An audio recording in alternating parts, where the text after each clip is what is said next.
So. One word. What's that story? One word that binds it all. One ring. But now there's one word.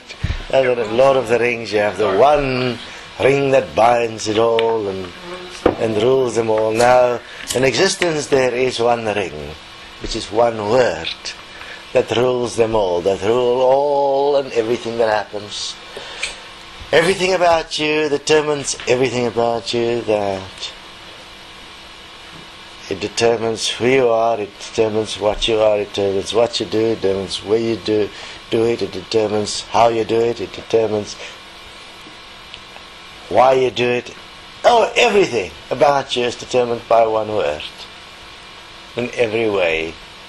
It determines why you're in a relationship, it determines where you're in a relationship, it determines when you're in a relationship, it determines what you buy, it determines where you buy, it determines when you do it, how you do it, it determines what you become in this world, what you study, it determins what you read, it determines what you watch on television, it determines what you eat, it determines when you have sex, it determines when you masturbate, it determines what you believe, it determines who's your God, it determines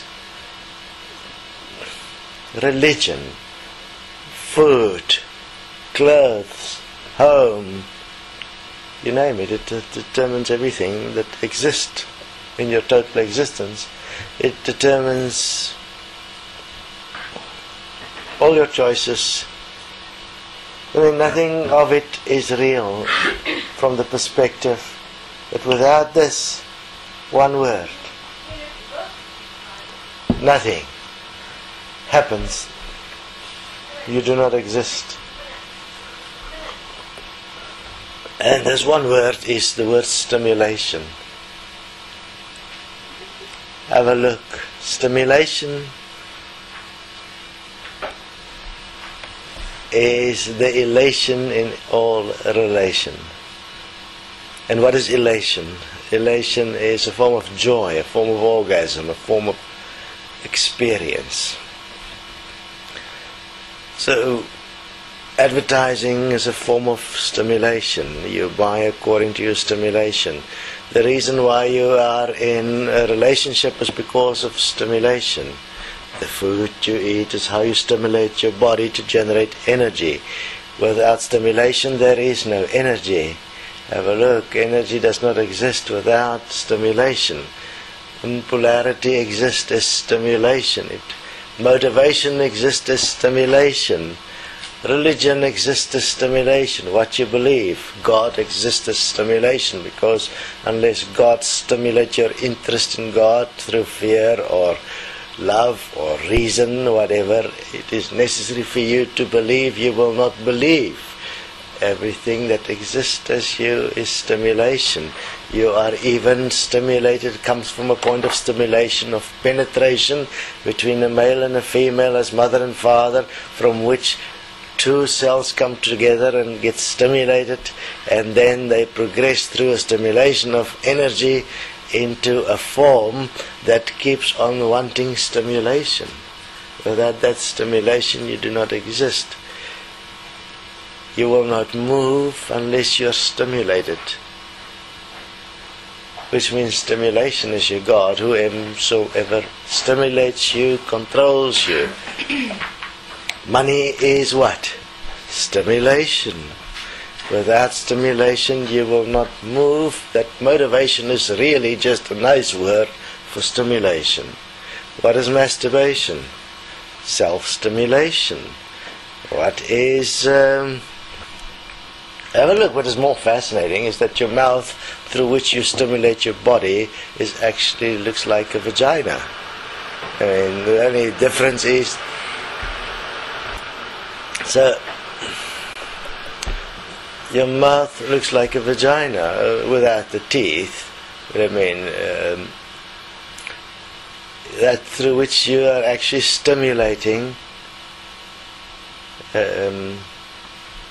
the body through feeding it, stimulating sources of food that stimulates the enzymes that is necessary to break down the food into energy. The whole truth of reality is in one word: stimulation. The weather moves through stimulation. The oceans move through stimulation. Stimulations between heat and cold. Stimulation through polarity. Your thoughts, have a look, move through stimulation. When you are born, what's the first thing a parent is told?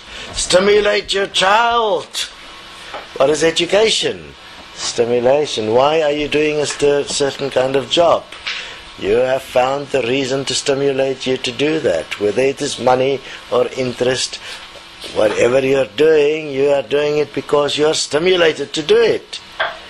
You are not doing it because that is really who you are. You are reacting to a stimulation. By thy rod and thy staff is the statement of the Bible, the statement of God. Who's got the rod and the staff? The male, with a male stimulator. What does the male stimulator do? It makes sure that existence moves. How? Through sex. It procreates. It masturbates. It seeks out that which stimulates it in terms of either picture or experience or imagination. But no matter how you look at it, it is stimulation. And according to your stimulation, you will follow your attraction. So what is the law of attraction really? It's the law of stimulation. Everybody now gets together and stimulate each other to focus on the positive. So now, the positive cannot exist without the negative. You automatically stimulate the negative, which is perfectly fitting into the end times, which is the perfection of the whole point of being stimulated according to a particular book and a particular prophecy so that it can become true. Why was it written? To make sure you create it. Therefore you are stimulating the end of existence through what? Stimulating the law of attraction. How do you do it? By creating the absolute positive polarity and holding it in place no matter what, so that the absolute negative polarity can manifest, because you're stimulating both. They cannot exist separate from each other. Light and darkness exist together. Positive and negative exist together, because the very moment something moves through stimulation, both positive and negative exist. Positive and negative are not created as itself. It requires stimulation to exist. Without stimulation, it doesn't exist. Now we are stimulating the positive and the negative, and we say law of attraction. Let's think positive, which is let's stimulate positive. So now we stimulate positive, stimulate positive, stimulate positive. I mean, you have to do it, and do it, and do it, and that. It takes all of your attention, all your stimulation. Stimulating it, stimulating. But what are you actually creating? You're creating the stimulation which you use up. While in waiting is the negative, waiting to be activated once the stimulation crash. Once the stimulation can no longer stand. And what manifests? The negative. Bam! In one singular moment. We call it an act of God. Because in a single moment, God wiped out existence. But you've stimulated it to be a single moment. While positive stimulation took you a long time. It was not instantaneous. It took a long time. You built up the negative to manifest in a single moment. So existence in a single moment will change through the negative. Because that's how it's been created. Which is why a market crash, for instance, is something that happens fast. While a positive market is something very slow. The positive is always very slow because no one is understanding the principle of stimulation.